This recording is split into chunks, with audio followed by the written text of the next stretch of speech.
Muchachos, ¿cómo están? Hoy es septiembre 13 del 2017 y voy a hacer este pequeño videíto porque ya van varias veces que tengo conversaciones con algunas amistades en las que les comento que el peor error que pudo cometer México fue entregar los energéticos a intereses privados.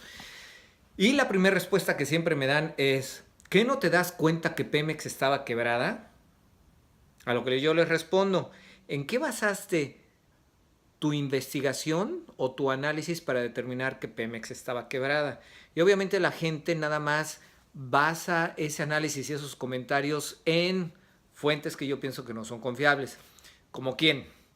Televisa, TV Azteca, El Universal, El Financiero, medios impresos, periódicos, revistas económicas, que desafortunadamente muy poca gente lo sabe, pero están controladas por un señor que se llama George Soros. Se los dejo de tarea, investiguen quién es George Soros. Y bueno, obviamente esta gente se deja llevar por lo que Carlos Loret de Mola o el Teacher o el Ciro en imagen les dice acerca de la situación en la que se encontraba Pemex, que claro, es todo una mentira y todos podemos comprobar que es una mentira, como les voy a enseñar ahorita. Es bien sencillo determinar si Pemex o no estaba quebrado. Ahí les va. Vamos a hacer una búsqueda rápida acerca del EBITDA de Pemex del 2015. Encuentro este reporte de Pemex Investors Deuda en inglés. Se los voy a acercar un poquito para que lo vean. Es un documento oficial que está destinado para hacer público a los inversionistas el estado financiero de Pemex. Le doy lo acceso y les voy a enseñar datos muy interesantes. Chequen el primero. Si alcanzan a ver, dice que hay un EBITDA en el 2014 de 57 mil millones de dólares. Quiere decir 57,198 millones de dólares. Y se han de estar preguntando qué es el EBITDA. EBITDA es, en inglés, Earnings Before Interest, Tax, Depreciation and Amortization. ¿Qué quiere decir? Son los ingresos antes de intereses, de impuestos, de depreciación y de amortización.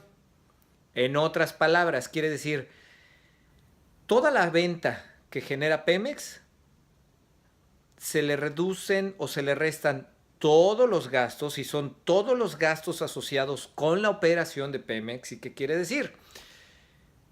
Exploración, refinación, el upstream, el downstream, sueldos a empleados, gastos operativos, rentas, todo lo que tiene que ver con la operación de Pemex. Quiere decir que le están quedando a Pemex como utilidad, bueno, en este caso le llaman el EBITDA porque a los inversionistas les encanta ver el EBITDA por los múltiplos de EBITDAs para determinar qué tan saludable está financieramente la empresa.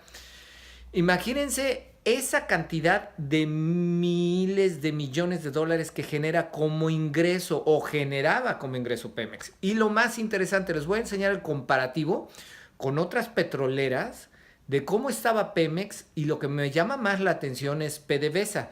Se supone que Venezuela era el paraíso petrolero casi mundial.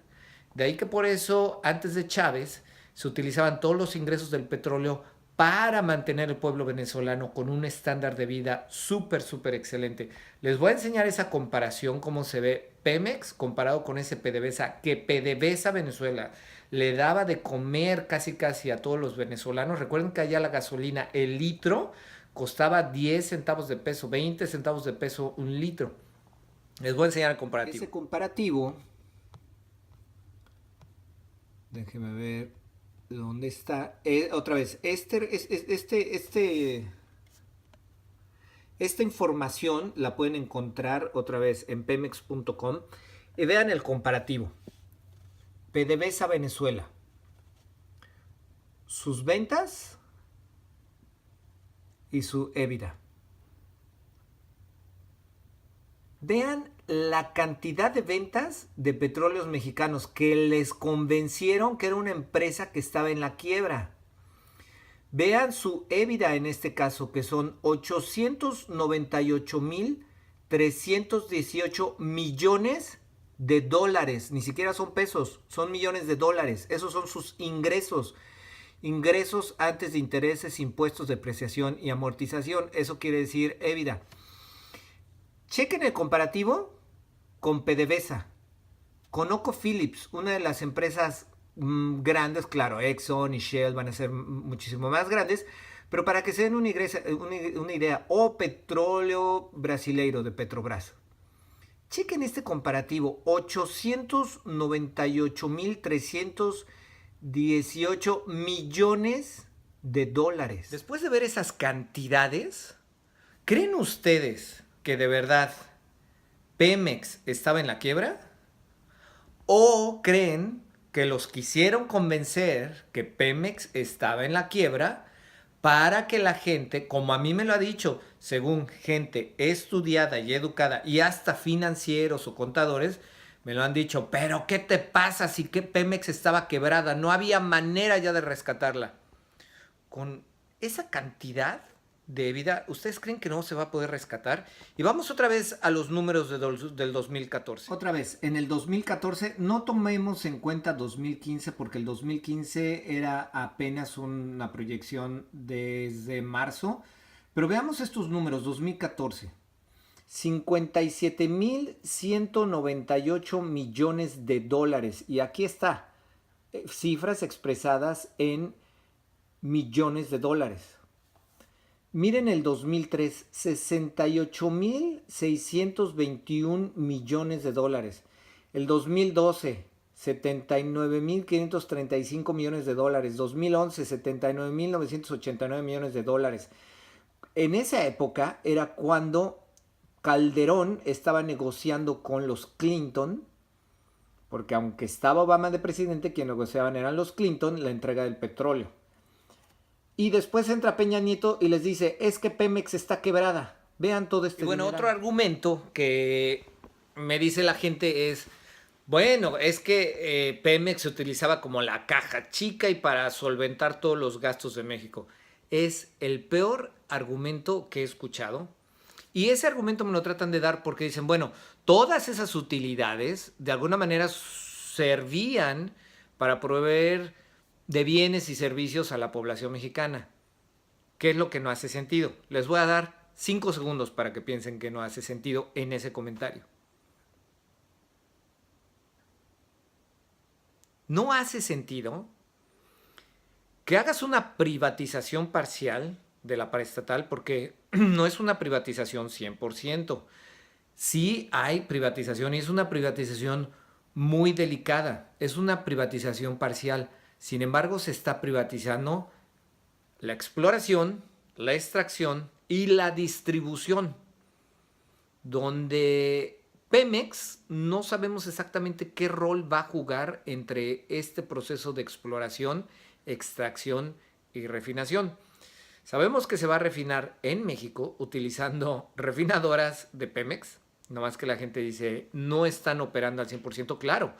Tienen que preparárselas para estos intereses extranjeros que no van a llegar a invertir nada en refinadoras, ya están creadas para ellos. Pero bueno, regresando al punto es, dicen que ese dinero se está utilizando para proveer de bienes y servicios a la población mexicana y una vez que hagas la entrega de ese energético y en los procesos para explorar, extraer y refinar, la pregunta es, si Pemex ya no va a recibir ese dinero para dárselo a la población, México se va a ir al hoyo.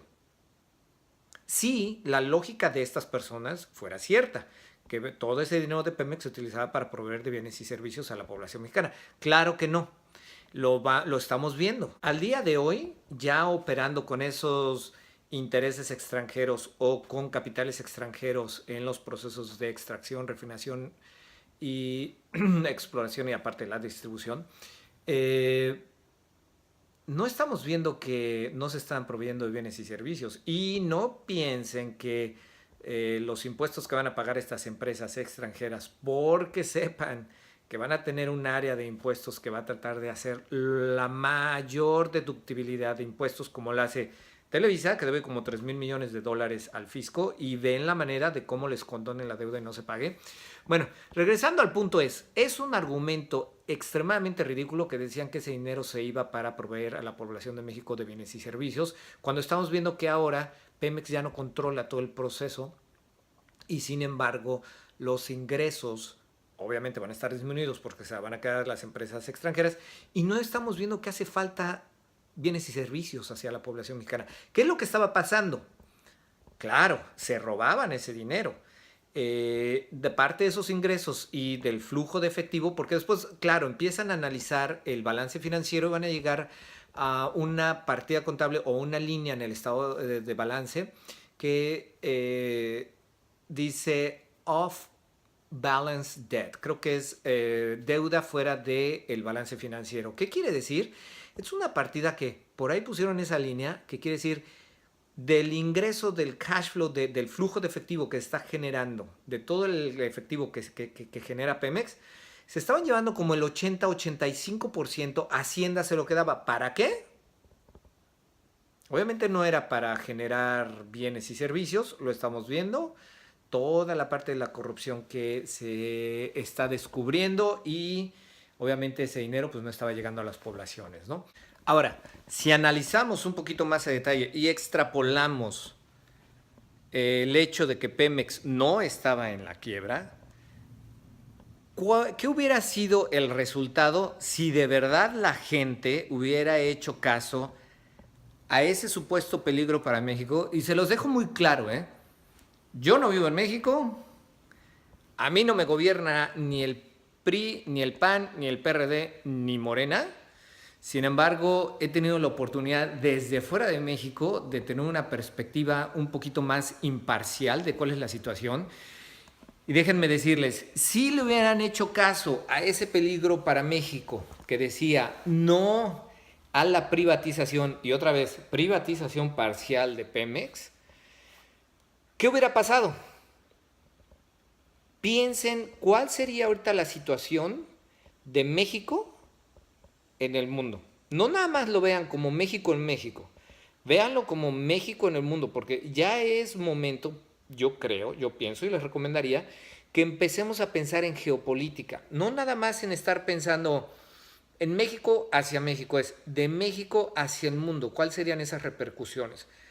Porque como paréntesis, se los voy a poner, mientras está la gente súper preocupada con la renegociación del Tratado de Libre Comercio, cuando fue un tratado de libre comercio que si comparas campesino americano con campesino mexicano, el campesino americano tenía toda y tiene toda la tecnología a su alcance, es casi casi que decir nanotecnología a su alcance, mientras el campesino mexicano apenas estaba saliendo de la revolución industrial.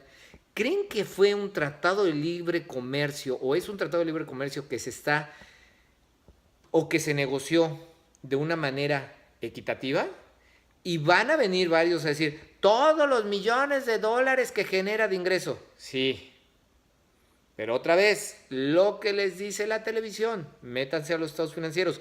Hay una organización en Estados Unidos que fue la que determinó que el desempeño del Tratado de Libre Comercio ha sido peor que mediocre. Sí, peor que mediocre.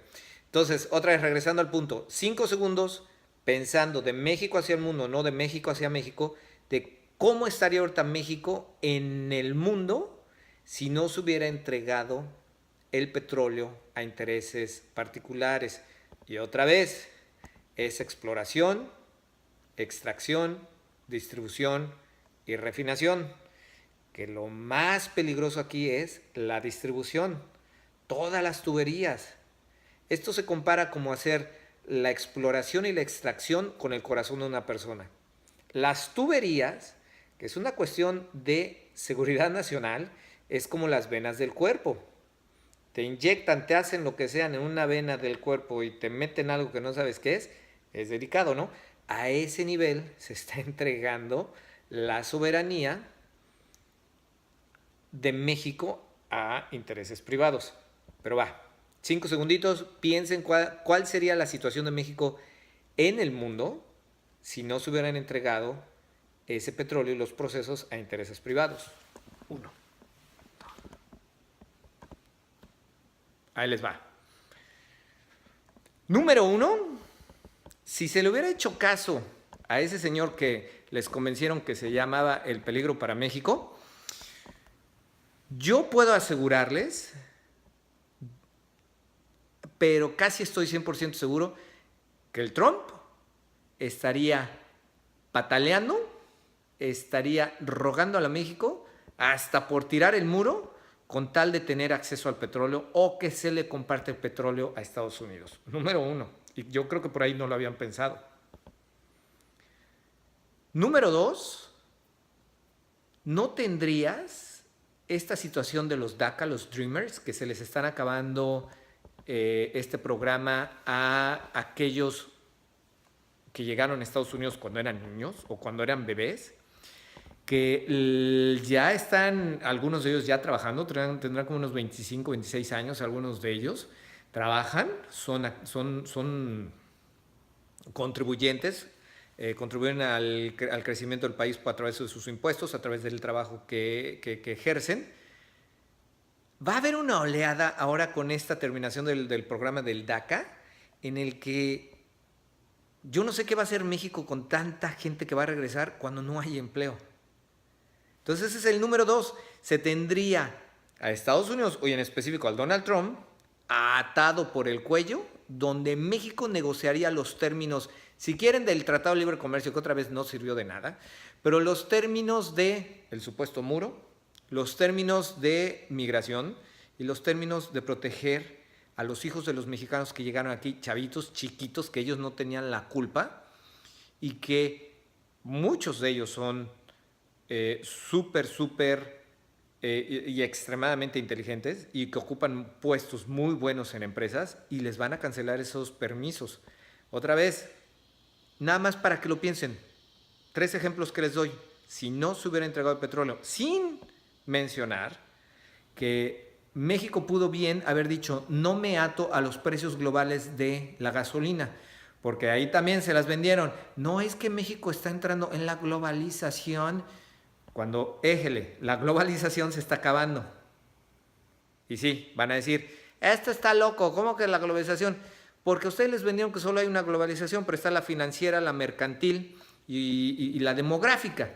Entonces, cierta globalización se está acabando y lo estamos viendo, la mercantil va a seguir, la financiera se le está cayendo a Estados Unidos, ya no hay un poder unilateral, ya hay un trilateral, Rusia, China y Estados Unidos, por lo tanto esa globalización financiera se está yendo para abajo. La mercantil, no nos perdamos, esa sí va a seguir, se va a seguir haciendo negocio mundial, pero a lo que voy es, México pudo bien haber dicho, no le entro a tus precios globales de la gasolina y forzar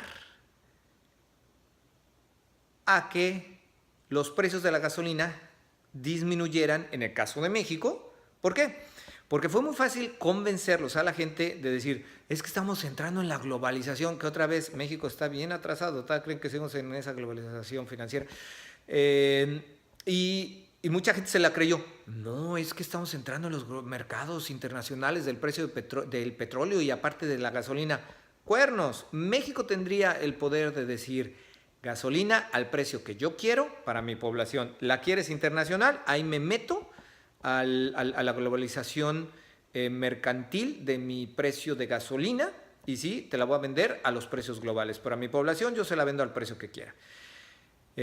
Bueno, otra vez, corolario, no se dejen mentir, siempre hagan su análisis, siempre utilicen o traten de desarrollar lo que es el pensamiento crítico. Si te dijeran algo, siempre hay otro lado de la moneda, hay que investigar qué es lo que no te están diciendo. Ojalá poco a poco y empiecen a incentivar este pensamiento crítico y ya no nos dejemos engañar. También por ahí me han preguntado acerca de qué opino, cómo sería Obrador como presidente. La verdad, Si llegara como presidente, al día de hoy, si llega como presidente, no creo que le dejen mucho chance de hacer cosas porque pues ya México está entregado, ¿no? México no tiene una banca nacional. Si acaso sí tiene Banorte y tu Banco Azteca, pero estamos hablando que el 97% de la banca es extranjera. México no tiene banca nacional, para empezar. ¿Quiénes controlan México? Bancos extranjeros. Segundo lugar, México ya no tiene energéticos y además del petróleo también le van a tratar de saquear el agua. Ojo, mucha atención, ojo, quien controla el petróleo y el agua va a tener todo el poder y ahora van a querer quitarle el agua a México. Por lo tanto, no creo que este señor vaya a poder hacer mucho porque ya lo ataron de las manos, ya hay acuerdos que yo pienso que va a ser muy difícil llevarlos atrás. Yo creo que lo que se debió haber hecho es, en el momento que la gente estaba renuente a esta privatización de Pemex, otra vez privatización parcial, yo creo que en ese momento es cuando el pueblo debió haber reaccionado. Ahorita no vayan a esperar que el presidente que llegue, y si llegan a dejar a López Obrador, no crean que él va a lograr hacer esos cambios. ¿Por qué? Porque ya entregaron todo. A ver, construye una casa y que te digan, nada más tienes palitos de madera y tienes 10 palitos de madera y quiero que construyas una casa de 8 pisos. ¿De dónde? ¿De dónde lo haces? O sea, también no se vayan a poner con que es que no funcionó, es que vean, es que... O sea, utilicen el sentido común. Pero regresando a la pregunta, yo creo que ya es muy tarde para que una sola persona salve a México. ¿El PRI lo va a salvar? Si ustedes todavía creen en esas mentiras del peligro para México, es que no se habían dado cuenta de cuánto peligro corrieron y todo el riesgo en el que se los llevaron entre las patas y cómo se entregó México a intereses extranjeros.